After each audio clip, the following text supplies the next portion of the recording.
إلى حضرة النبي المصطفى رسول الله صلى الله عليه وسلم. الفاتحة. أعوذ بالله من الشيطان الرجيم. بسم الله. إياك نعبد وإياك نستعين. صراط الذين أنعمت عليهم.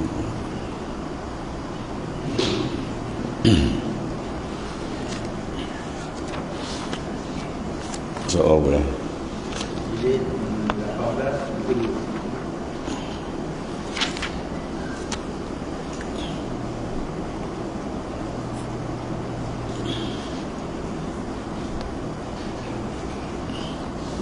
Buat baru.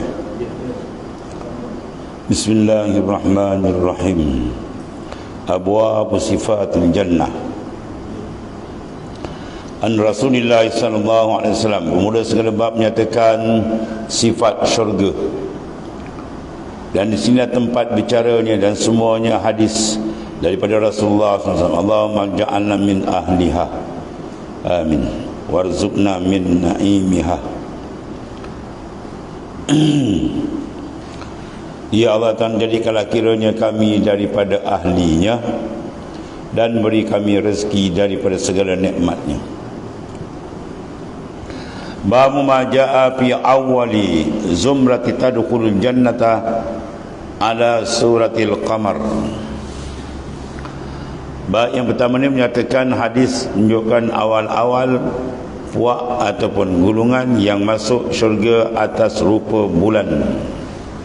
Ketahui kiranya saudaraku, umat Nabi besar kita Muhammad sallallahu alaihi wasallam telah dikurniakan oleh Allah Ta'ala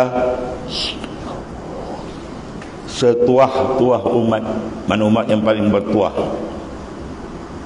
dan telah dilebihkan Tuhan daripada umat-umat Nabi yang dahulu beberapa perkara yang tertentu.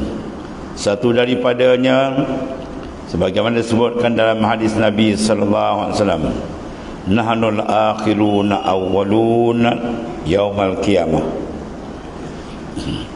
Nahnul akhirun al-awwaluna yaumal qiyamah. Mana kita lah orang yang akhir masa zahir ke dunia, lagi orang-orang yang dahulu masa zahir pada hari kiamat. Mana awal yang masuk syurga, akhir tapi awal di sana yang masuk syurga. Maka jadilah umat Nabi Muhammad SAW itu umat yang dahulu keluar dari bumi, dan dahulu daripada segala umat pergi berhimpun pada mahsyar, dan dahulu daripada segala umat yang pergi bernaung di bawah arasy, dan dahulu daripada segala umat yang diputuskan hukum dan hisab. Semua umat Nabi besar kita Muhammad sallallahu alaihi wasallam. Dan dahulu daripada segala umat melalui sirat mustaqim, potong sirat. Dan dahulu daripada segala umat pergi masuk syurga, dan lebih banyak yang masuk syurga. Ya, yang mentafsirkan hadis la yadkhulul jannah bi amalikum. Lalu sahabat kata, walau anta yartaqal wala ana illa ayataghammadina bi rahmati. Tak akan masuk syurga melainkan dengan rahmat, bukan dengan amal kamu. Walaupun anta ya Rasulullah wala ana nabi, walaupun aku.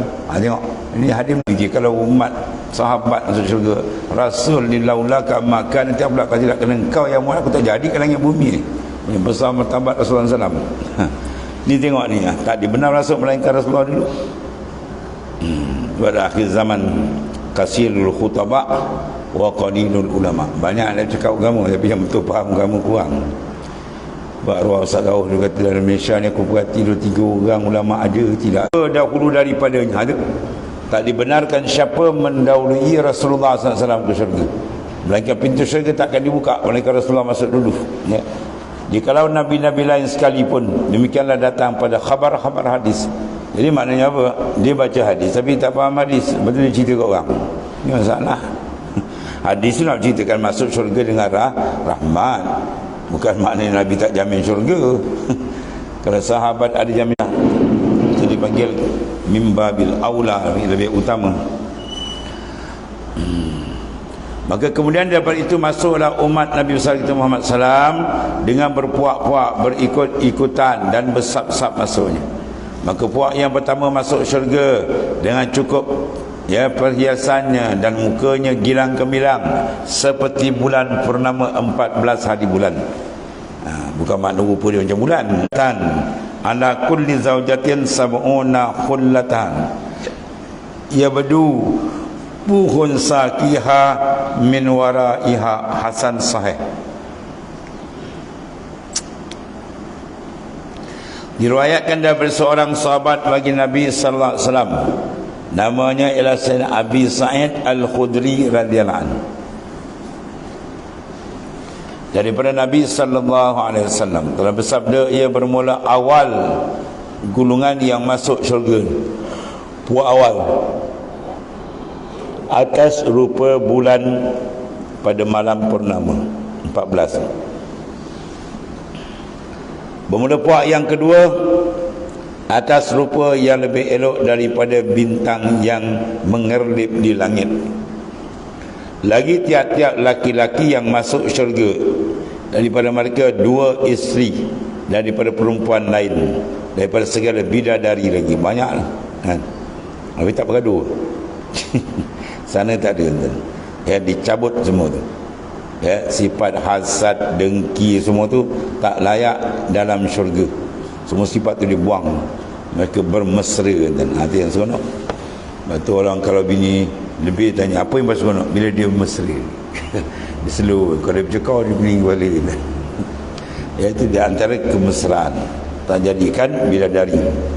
Atas tiap-tiap seorang daripada isteri itu 70 lapis daripada pakaian syurga. Tempat zahir otak tulang betisnya dari belakang, yakni di luar daging dan kulitnya. Ya, tampak makna zahir. Hebat tak hebat, macam mana nak bayang tu. Dia tulang dari belakang ternampak pun, mak ceritanya kejernihan warna kulit dia begitu hebat. Dan kata bisa punya hadis hasan lagi sahih. Begitu tak boleh nak bayang kan. Mala ainur ra'ad wala uzna wala ala hatil qalbil bashar. Benda tak pernah lihat, tak pernah dengar. Dan ada pohon kayu yang menjadi tempat bersuka-suka orang-orang isi syurga. Maka pohon-pohon kayu itu ada besarnya sebagaimana tersebut dalam hadis yang menunjukkan atas demikian itu. Maka hadis ini telah dikeluarkan oleh Abu Isa.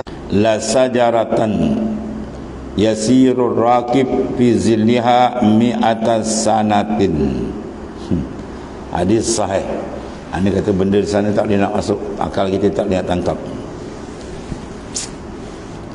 Diriwayatkan daripada seorang sahabat bagi Nabi SAW, namanya Sayyidina Abi Hurairah radhiyallahu anhu, daripada Rasulullah SAW. Bahawasanya ya, bersabda dari besar pohon kayunya.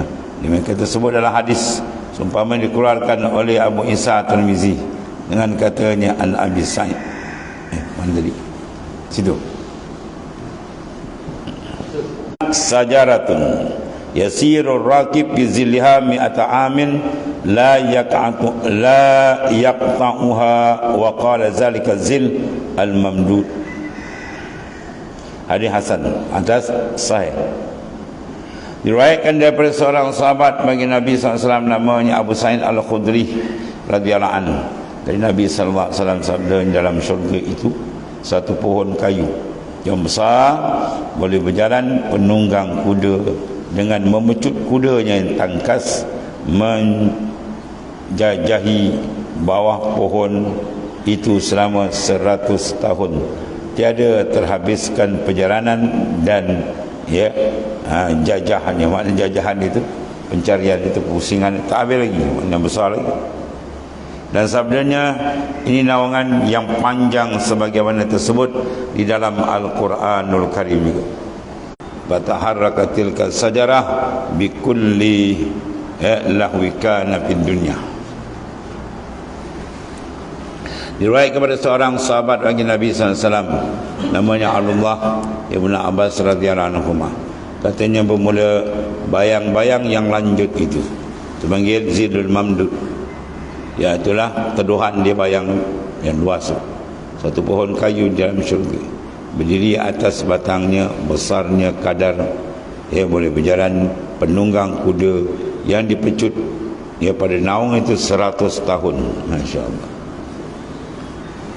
Tiada boleh meratai sekalian pihak lagi. Maknanya luas sungguh. Maka keluar ahli syurga, orang-orang yang daripada bilik-biliknya dan lainnya. Lalu berbual mereka itu di bawah naungan itu dengan bermacam-macam bualan jenaka dan bermacam cakap yang menyukakan hati. Dan katanya maka di dalam hal itu datang angin setengah mereka itu. Ya, nak tunjuk kehebatan kedudukan syurga di sana. Guna masalah 4 pohon kayu syurga. Berbatang besar dan cukup rindang, cukup ada dengan daun dan dahan-dahannya. Dan batangnya sangat bagus warnanya, iaitu semacam warna emas yang bersinar-sinar dan licin berkilau-kilauan rupanya. Demikianlah datang khabar bagi dikeluarkan daripada Abu Isa At-Tirmizi dengan katanya an Abi Hurairah qala Rasulullah SAW, ma fil jannah sajarah, ma fil jannah sajarah illa wasaqaha min zahab. Diriwayatkan dari seorang sahabat bagi Nabi SAW namanya Sayyidina Abi Hurairah radhiyallahu anhu, dan katanya telah bersabda Rasulullah SAW, tiada dalam syurga itu satu pohon kayu melainkan batangnya daripada emas, dan warna batangnya sebagai warna emas licin bersinar dan kuning emas. Dan kata bisa bermula hadis hasan lagi kali. Dan satu lagi hadis yang menunjukkan atas yang demikian itu tersebut ialah dalam Targhib wa Tarhib, iaitu katanya an Abi Hurairah radhiyallahu anhu qala Rasulullah SAW, jazu'uha min zahab wa furu'uha min zabarjad wa lu'lu'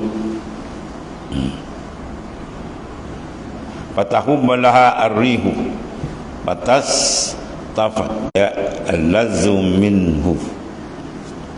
Diriwayatkan daripada seorang sahabat bagi Nabi sallallahu alaihi wasallam namanya Sayyidina Abi Hurairah radhiyallahu anhu, dan kata telah bersabda Rasulullah sallallahu alaihi wasallam, hebat. Tak hebat itu bukan syurga ya. Maka bertiup angin baginya, maka berbunyi ia akan bunyi yang bagus ya, maka tiada didengar oleh orang-orang yang mendengar apa suara sekar. Wa na'imuha sifatil jannah wa na'imiha. Dan telah datang dinyatakan hadis membicarakan sifat syurga dan nikmat dia pula. Ketahui kira saudara ke bahawasanya bagi syurga itu beberapa nama dengan iktibar sifatnya, pun juga dinamakan dengan iktibar sifat, dan dinamakan dengan dia satu jua, iaitu iktibar zat al-jannah. Maka nama syurga ialah nama yang umum ya, yang mencapai bagi segala zat. Disebut syurga masuk semua jannah, dengan barang yang melengkapi atasnya daripada segala nikmat, kesukaan dan puas hati. Dan telah berkata Al-Qurtubi, syurga itu 7, yang lebih tinggi daripadanya iaitu Jannatul Adn, dan ialah tempat tinggal sekalian Rasul, syuhada dan siddiqin.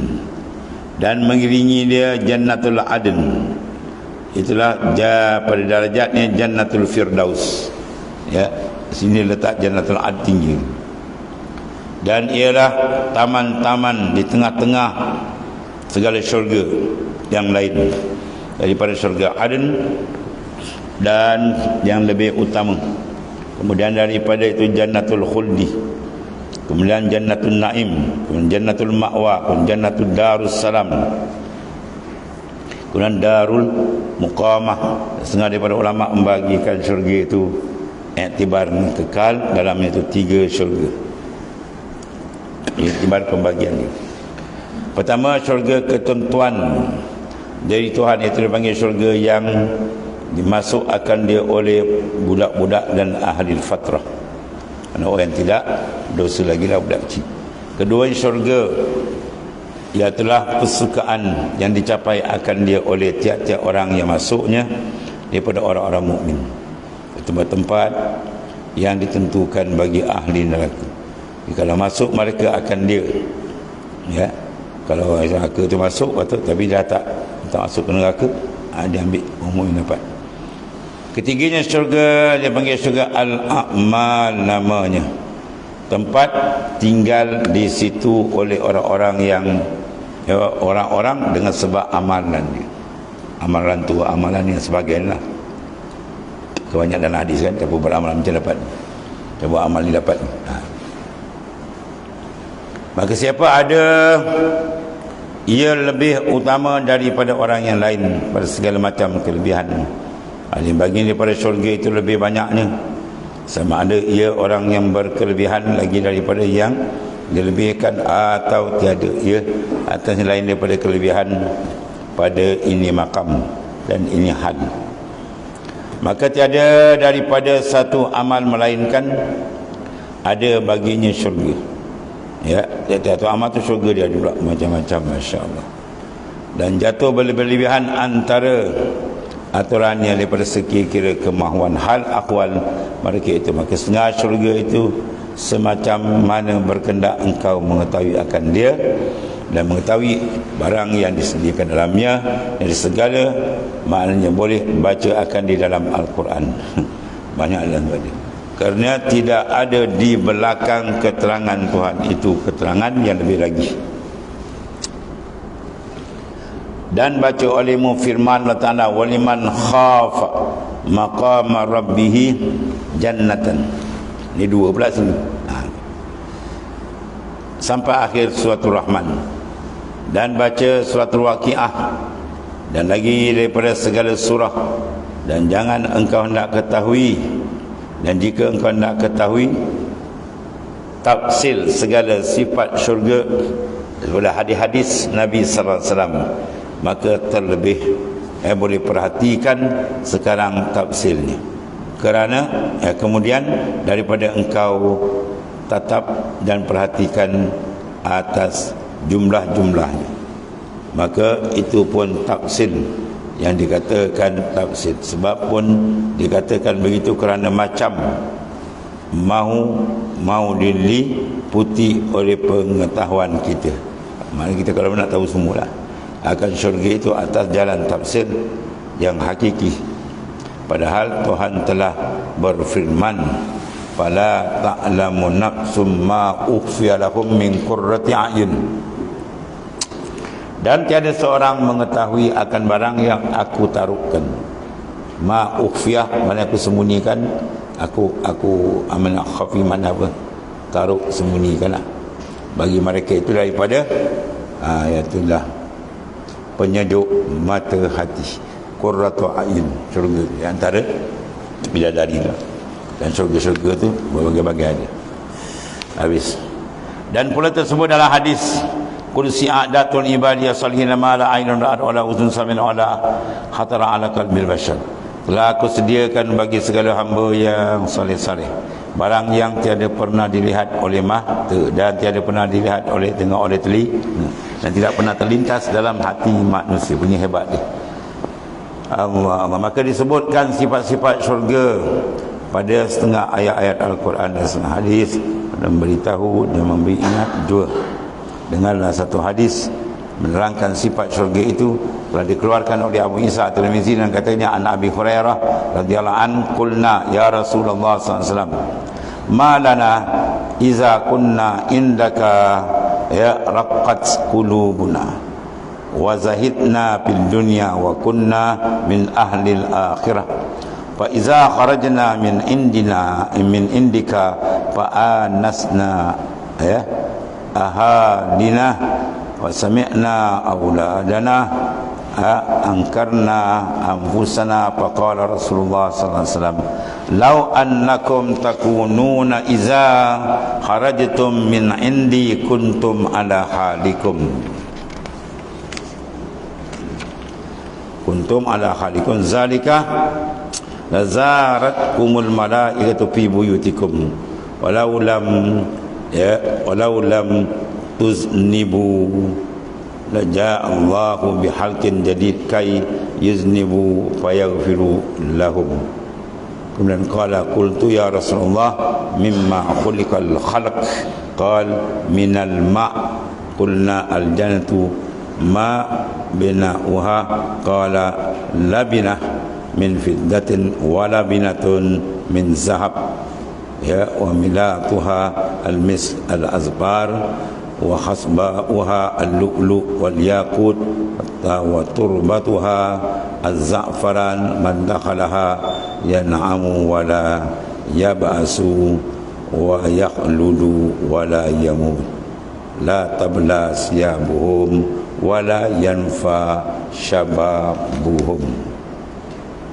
Suma qala salasa la turaddu da'watuhum al-imamul adil wasaimun hina yuftiru wa da'watul mazlum yarfa'uha fawqa al-imam wa tuftahu laha abwabus sama' wa yaqulu ar-rabb azza wa jal wa izzati la ansurannaka walau ba'dahin dha'ifun.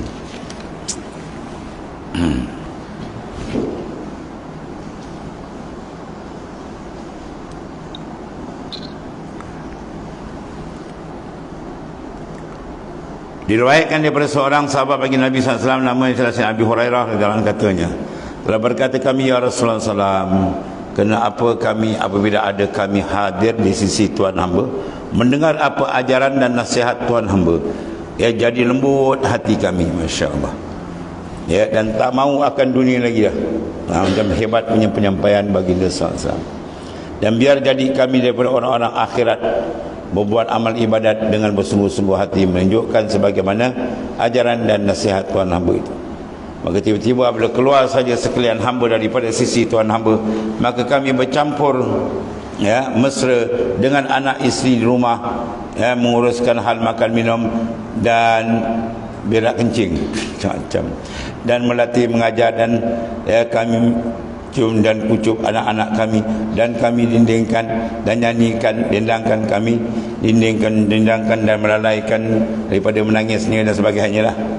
Dengan sebab segala pekerjaan kami demikian itu, sudahlah kami menyerahkan diri kami dan lupa beberapa banyak nasihat Tuhan hamba tidak boleh dikerjakan dan tidak dapat diambil kembali. Menceritakan kelazatan berdepan dengan Rasulullah itu dahsyat. Apabila didengar oleh Rasulullah SAW, akan kata mereka itu demikian, lalu dijawabnya ya, itulah faqala SAW, maka sabda Rasulullah SAW, dikalau bahawa sekalian kamu itu jadi sekalian kamu tatkala kamu keluar kamu di sisiku atas hal kamu lembut hati tadi menurut buat semua yang aku katakan, nasaya diziarahi akan kamu oleh malaikat ke rumah kamu. Itu maknanya apa ni? Kalau sekiranya soal dapat betul-betul buat, malaikat datang. Tak para wali-wali malaikat jumpa macam-macam dia, baru masuk dalam hadis. Bila dia bersih je, malaikat datang. Sebab malaikat dipanggil ara, wali-wali panggil ara-ish, mana pengantin Allah Ta'ala, masuk orang pilihan. Siapa yang bersih layak. Dan jikalau tiada berbuat dosa sekalian kamu, pasti Tuhan datangkan dengan makhluk yang baru supaya berdosa mereka dan minta ampun akan dosanya, maka diampun Tuhan bagi dosa mereka itu. Maka sekiranya kamu semua tak berdosa ya, maka Tuhan matikan tempat di syurga lah. Kemudian Tuhan gantikan umat yang lain yang melakukan dosa, kemudian dia bertaubat minta ampun, kemudian Tuhan ampunkan. Itu maksudnya. Mana Tuhan tunjukkan dia ni Ghaffar, Maha Pengampun. Bukan maknanya suruh buat dosa tak. Maksudnya dia Maha Pengampun. Maka ambil kita peluang besar, maknanya banyak istighfar dan bertobat, menyucikan. Sebab syurga tak akan dimasuk melainkan orang yang bersih. La yadkhulul jannah illa nazif. Tak masuk ke syurga melainkan orang yang bersih. Kemudian yang kena masalah Tuhan menjadikan orang memperbuat dosa. Ila akhir Allah. Bismillahirrahmanirrahim. Alhamdulillah. Sayyidina wa maulana Muhammadin wa ala alihi wa sahbihi. Alhamdulillah.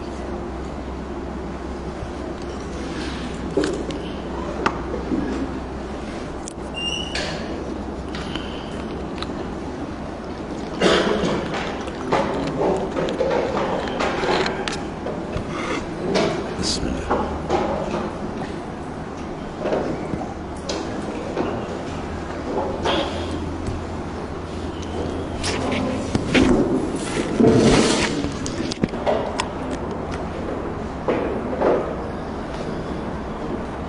Ya Karim.